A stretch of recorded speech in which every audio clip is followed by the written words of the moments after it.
Bonjour, j'espère que vous allez bien. Alors, le but de cette vidéo est de vous expliquer comment utiliser le fichier calculateur de taux horaire. Si vous êtes là, si vous écoutez cette vidéo, c'est que vous avez probablement déjà téléchargé le fichier de mon site web. Si ce n'est pas le cas, je vais vous demander d'aller sur mon site web www.nassimabekeshi.com et de le télécharger. Vous allez le trouver avec mes outils gratuits. Ou sinon, je vais vous mettre aussi le lien à cette page-là, ici, dans la description de cette vidéo. Alors, une fois que vous aurez le fichier entre les mains, que vous allez le télécharger puis l'ouvrir sur votre ordinateur, vous allez trouver un merveilleux fichier Excel comme celui-là, avec 3 onglets. L'onglet coût fixe, coût variable, coût fixe, l'onglet service et l'onglet produit. Donc, le premier onglet, vous allez tous le remplir. Et pour les deuxième et troisième onglets, vous allez les remplir dépendamment de votre secteur. Alors, si vous offrez des services, vous allez remplir l'onglet 2. Si vous fabriquez des produits, fabriquez et vendez des produits, ça va être l'onglet numéro 3. Alors, commençons par l'onglet numéro 1. Dans cet onglet, il faut remplir toutes les charges et tous les coûts fixes que vous dépensez, que vous avez en une année pour pouvoir opérer votre entreprise. Alors, quand je dis tous les coûts fixes, vous allez voir, j'ai essayé d'être pas mal exhaustive, mais tout en étant quand même, tout en réduisant un petit peu les catégories.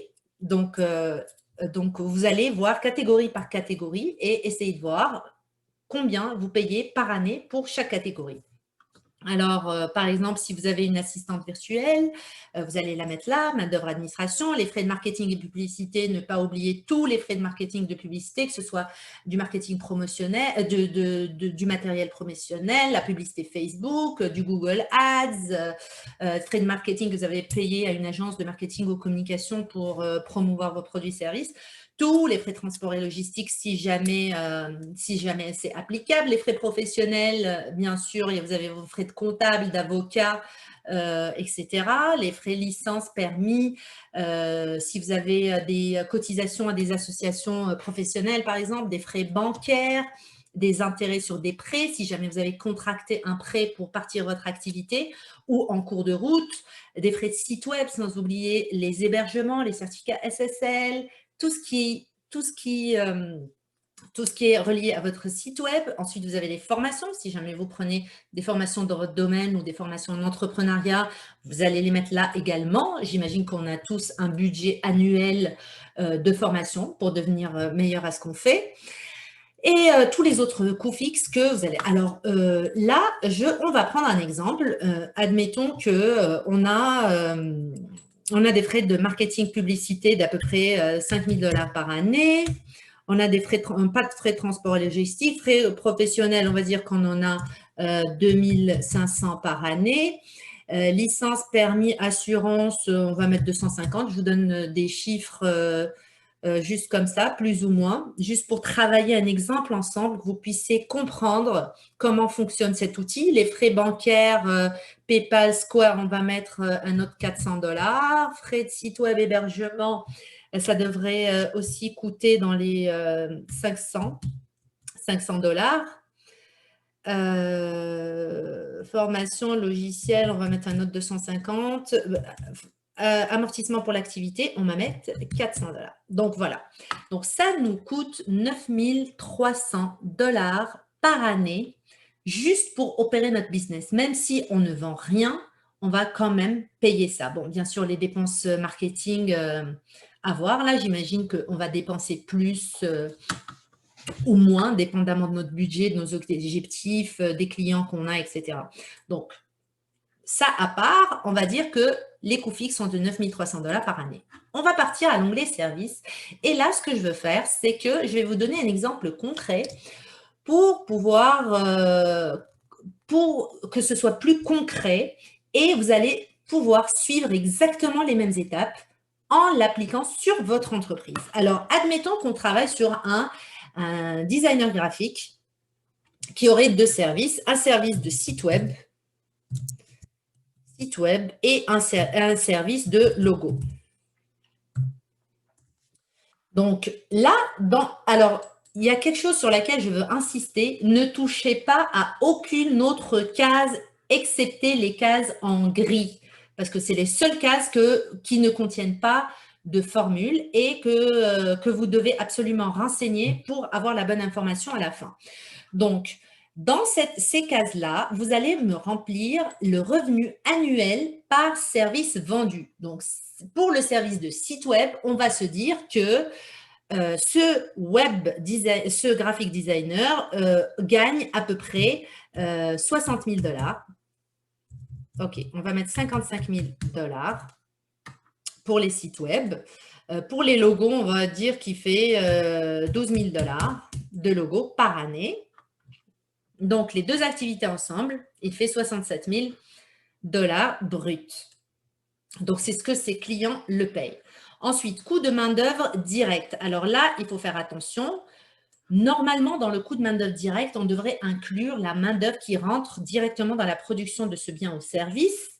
Donc, le temps que vous passez vous-même aussi dans la création de votre site web ou de votre logo. Mais pour les besoins de cet exercice-là, parce que moi, je veux savoir votre taux horaire global que vous faites en travaillant sur votre entreprise, je vous demanderai d'exclure vos frais de main-d'œuvre à vous. Donc, là, vous ne remplirez ces cases-là que si vous faites affaire avec des sous-traitants ou que vous avez un salarié pendant une période donnée ou des salariés qui vont, eux, créer ce service.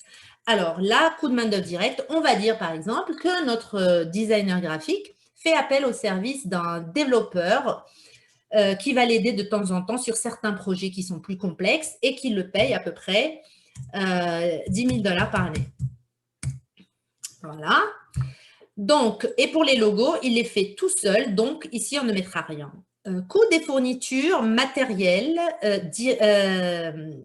ou autres coûts directs. Ça, c'est des fournitures ou matériel qui rentrent directement dans la livraison de votre service. Ici, ce sont des produits digitaux. On n'a aucun matériel ni rien qui rentre dans la livraison de ce service-là. Donc, on va laisser les cases vides. Marge brute totale pour le service, ça va être 45 000 pour les sites web et 12 000 $ pour les logos.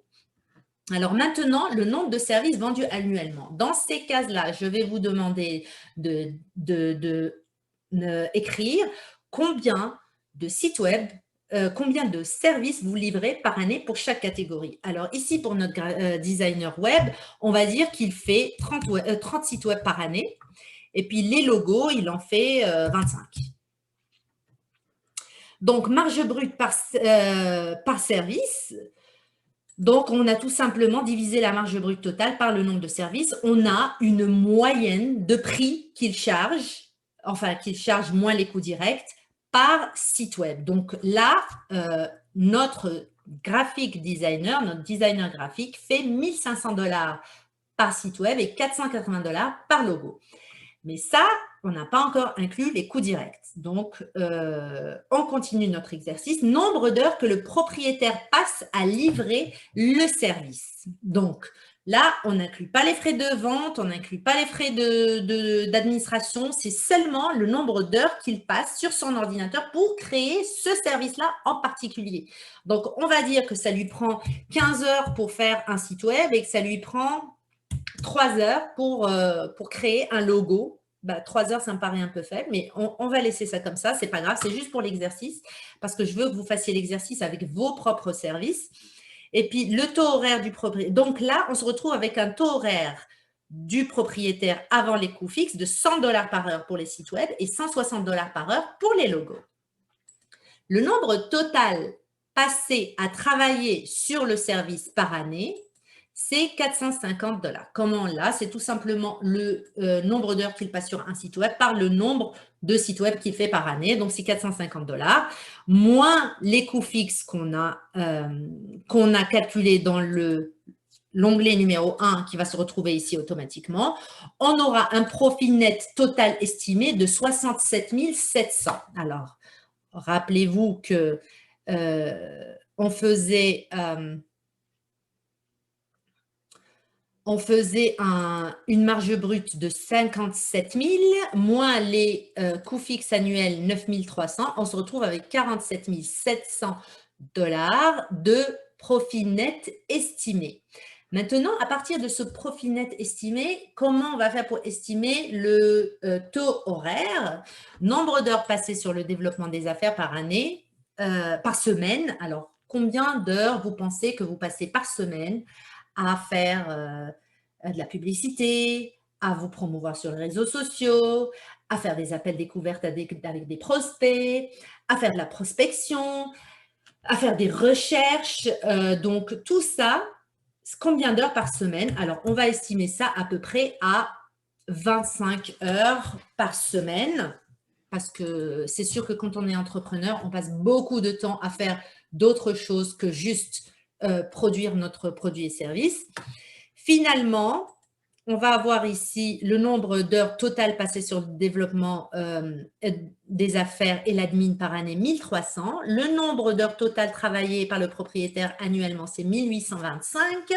Le nombre total d'heures travaillées par le propriétaire par semaine, 35. Alors, j'ai mis cette case-là pour faire un check, en fait, pour voir est-ce que ça a de l'allure ou pas. Si ce chiffre-là n'a pas de l'allure, si par exemple vous travaillez 45 heures alors que là, ce chiffre-là vous dit 35, ça veut dire qu'il va falloir réviser soit ce chiffre-là, qui est le nombre d'heures passées sur le développement des affaires, soit ces chiffres-là, ça veut dire que vous avez sous-estimé le temps que vous passez à produire votre service ou votre logo. Donc, il faut quand même revérifier ce point-là. Si ce 35 heures-là fait de l'allure pour vous, c'est très bien. Donc, on va partir avec ça. Et à partir de ça, on va trouver le taux horaire estimé après coût fixe de 26 $ par heure.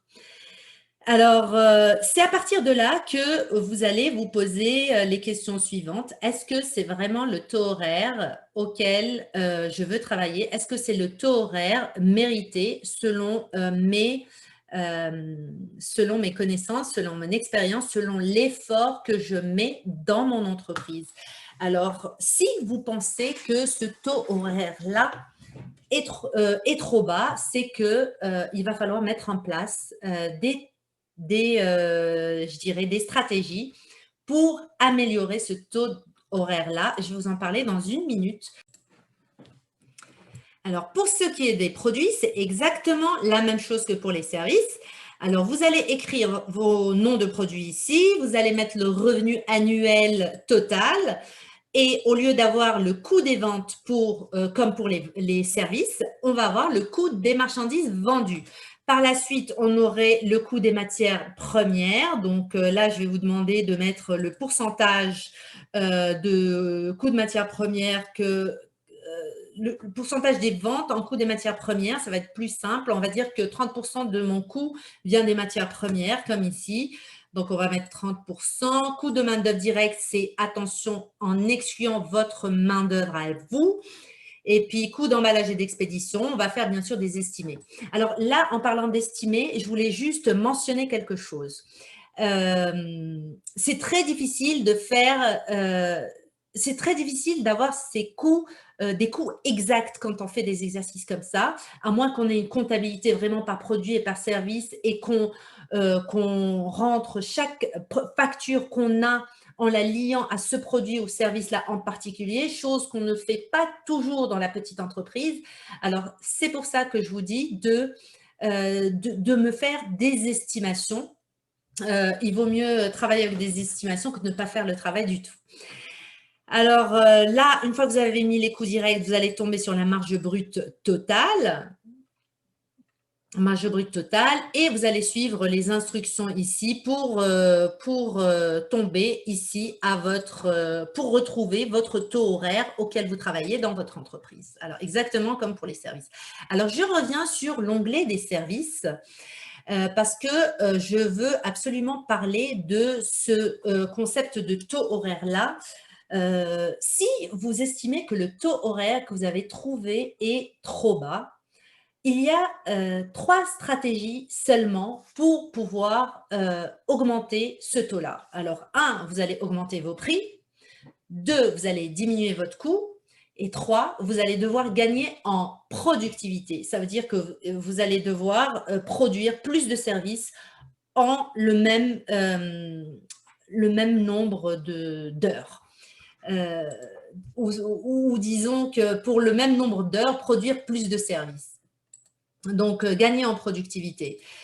Voilà, donc maintenant, il ne faut pas oublier aussi que ce taux-là est toujours bas, voire négatif quand on vient de se lancer, quand on vient de créer son entreprise, et c'est tout à fait normal parce que la première année, ou disons les premiers mois, la première année d'une entreprise sont vraiment une période d'investissement. On va investir beaucoup d'argent au départ pour créer notre entreprise et on va investir surtout beaucoup de temps sans forcément avoir les clients.